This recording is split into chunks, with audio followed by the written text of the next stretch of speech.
this interplay between working memory and long-term memory is also influenced and has an influence on this factor, motivation and effect.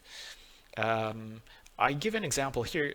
Goals, predispositions, beliefs, and goals in cost-benefit estimates are highlighted. I give an example. A few days ago when I was teaching this in one of my classes, I said, um, um, suppose that a person who has a high score on a narcissism scale is writing an opinion paper, an opinion piece about some kind of model. And on the other hand, another person who is perhaps equally knowledgeable but doesn't have a high score on a narcissism scale is also writing the same paper, position or opinion paper about some theoretical frameworks. The kind of linguistic knowledge right here that you would expect that person with with a high narcissism, which is a predisposition, would use or would retrieve from the long-term memory, you would expect that to be different from the kind of linguistic knowledge that a person with a low level of narcissism would retrieve from his or her long-term memory. So definitely our beliefs and attitudes, our predispositions, that's our personality traits and psychological traits, do have a connection with what we produce. Now the question arises as to whether we should penalize people in our writing assessment. We should penalize people who have a certain predisposition. For example, someone who is very arrogant, and therefore when you read their piece of writing, you feel like, oh gosh, this piece of writing has been written in a very arrogant fashion, and am I going to penalize this, or am I going to just say, okay, this is good, because the vocabulary and knowledge has been produced is fine, then I'm not going to penalize it. My answer to this question is it really depends on your writing construct. If your writing construct does not predict for the impact of predispositions, in such that if writer A gives a lower score to that piece of writing because the person was highly narcissist, whereas writer B gives it a high score because regardless of the narcissism, which is clear and obvious in the writing, regardless of that, the linguistic knowledge was good, was great vocabulary, there was great grammar, everything else was fine. If your writing rubrics or your writing construct does not prevent that from happening, that source of potential lack of reliability, then I think you're looking at a problem. If you encounter such situations in your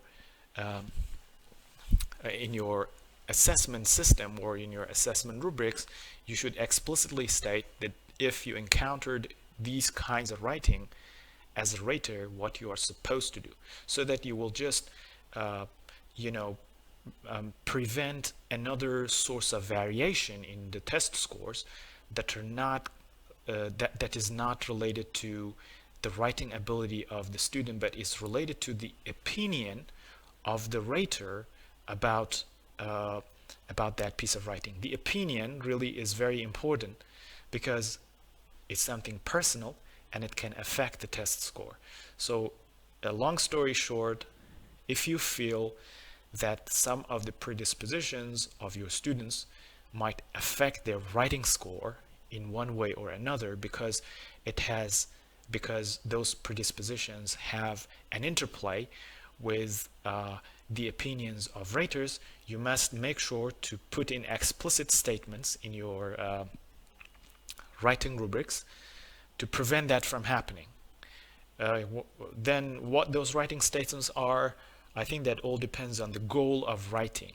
In some cases, you must make sure that authors are aware, and so are the rater, that expressing very strong opinions without using enough hedges is not really something that is common in academic writing.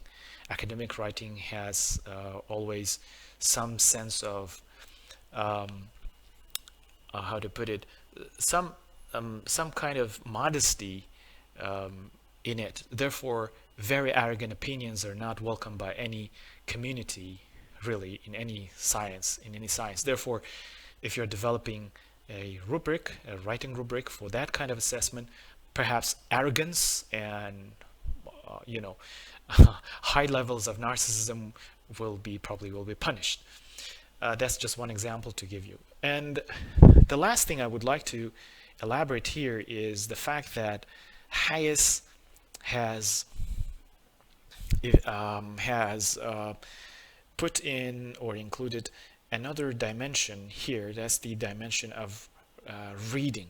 This is a very good addition to the writing model because it elaborates on top-down processes and bottom-up processes of the author or the writer, something that we probably did not pay a lot of attention when we are teaching writing or when you're assessing writing. But the fact is that the writer has to do a lot of reading and a lot of comprehension before he or she can write something. So in another video, I have explained this in kind of in more detail, but a long story short, this part of the model actually can be summarized as bottom-up process from decoding words, applying grammatical knowledge, and applying semantic knowledge, stage 1, to stage 2, which starts from here, and that's top-down, starts from making instantiation and factual inferences, and that's an important indication of top-down. And top-down can get more sophisticated, where you use your schemas and world knowledge and apply genre conventions. That's in other words, you superimpose your world knowledge, or your topic knowledge about genre conventions onto the text that you are reading. You identify the gist. You point to some ideas expressed in the text and identify them as a gist, and then you infer the writer's opinions and you consider audiences and their needs. Ultimately, you will just develop a representation of the text meaning and the text that you have produced so far, or the text that you have been reading, an external text. I would like to refer you to the video that I have made. I will leave the link in the comments area for you if you're interested to just listen to watch the video and see how I have explained it there. So there are two kinds of outputs here. One is the way that I interpret it is for advanced writers, where everything is good and they make more discoveries, versus those who are not advanced writers, and if you read their writing, you'll probably find spelling errors, grammatical errors, and so on and so forth.